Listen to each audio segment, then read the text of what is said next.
অভিনেত্রী Sharon stone, শান্তিতে Nobel বিজয়ী নাদিয়া মুরাদ, নভোচারী সুনিতা উইলিয়ামস, ধর্ষণের শিকার হওয়া জিসেল পেলিকট, গায়িকা রে, একই কাতারে বাংলাদেশের রিক্তা আক্তার বানু।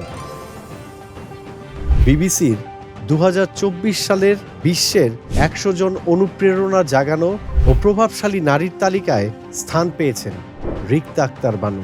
5টি ক্যাটাগরিতে 100 জন নারীকে বেছে নেওয়া হয়েছে।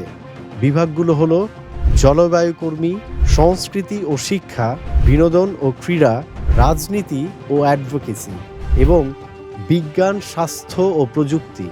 বিজ্ঞান, স্বাস্থ্য ও প্রযুক্তি বিভাগে স্থান পেয়েছেন বাংলাদেশের রিক্তা আক্তার বানু। আমাদের সমাজে অটিস্টিক বা প্রতিবন্ধী শিশুকে অভিশাপ হিসেবে দেখা হয়। আজ আমরা রিক্তা আক্তার বানু সম্পর্কে জানব তার সাক্ষাৎকারের মাধ্যমে।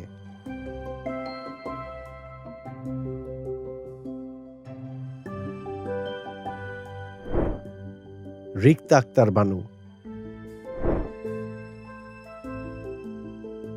যদি কারো ঘরে প্রতিবন্ধী সন্তান জন্ম নেয়, সে মাটা অবহেলিত হয়ে যায়।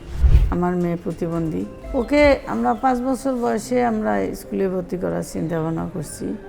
তখন স্কুলে নিয়ে গেলাম ভর্তি করার জন্য, কিন্তু ওবার নিল না। তারপরে আবার নিলাম, সেবারও আবার নিল না।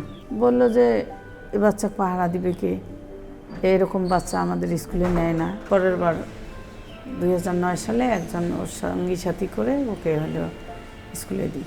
কিছুদিন স্কুল যায়, যাওয়ার পরে স্কুলে তারা ঠাঁই হয় না। তারপরের বার আবার ভর্তি করে দিলাম। ওই ভর্তি করার সময় রাখলেন, কিন্তু পরে আমাকে ডেকে বলেন যে এই বাচ্চাকে রাখা যাবে না, এর লালা পড়ে, প্রতিবন্ধী মানুষ, একে কে দেখবে। আমার মাথায় এইটা চিন্তা আসলো যে যেহেতু আমার মেয়েকে কেউ নিচ্ছে না, এটা দুঃখজনক। এটা আমার মাথায় হঠাৎ করে এই ধারণাটা এসেছে আমার হাজবেন্ডের সাথে কথা বলে।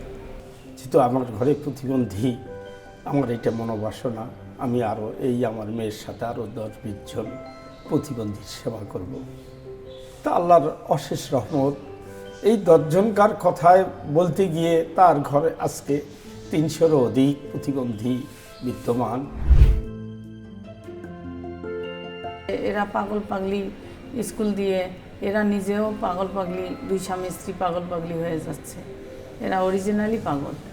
এই স্কুল তো হবে না, পাগলা ভালো মানুষকে ভালো স্কুলে করে না, আর এদেরকে হলো পাগল পাগলির স্কুলকে কেউ কোনো দিন মূল্যায়ন করবে। এরকম বাধা বিঘ্ন অনেক আসছে। আমার স্কুলে যারা আয়ার কাজ করতো তাদের নিষেধ করে দিছিল। ওগুলো করি, ওগুলো কি হবে, ওগুলোতে যায় ওই সারা জীবন ওই বাচ্চাদের নালটানা হবে, করা হবে, এগুলো বলছিল। কেউ বলছে যে এ তো পাগল, এর দিয়ে কী হবে, স্কুলে দিয়ে কী হবে, এর কি চাকরি করবে।